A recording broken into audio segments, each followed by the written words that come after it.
اور تم سے پہلے ہم کئی امتوں کو جب انہوں نے ظلم کیا ہلاک کر چکی ہیں، اور ان کے پاس پیغمبر کھلی نشانیاں لے کر آئے، مگر وہ ایسے نہ تھے کہ ایمان لاتے۔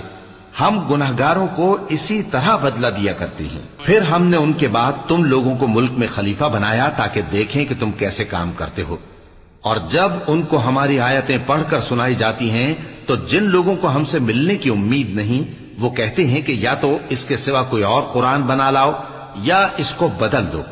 کہہ دو کہ مجھ کو اختیار نہیں ہے کہ اسے اپنی طرف سے بدل دوں، میں تو اسی حکم کا تابع ہوں جو میری طرف آتا ہے۔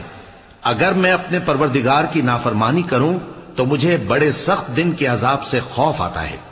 یہ بھی کہہ دو کہ اگر اللہ چاہتا تو نہ میں ہی یہ کتاب تم کو پڑھ کر سناتا اور نہ وہی تمہیں اس سے واقف کرتا، پس میں اس سے پہلے تم میں ایک عمر رہا ہوں اور کبھی ایک جملہ بھی اس طرح کا نہیں کہا، بھلا تم سمجھتے نہیں؟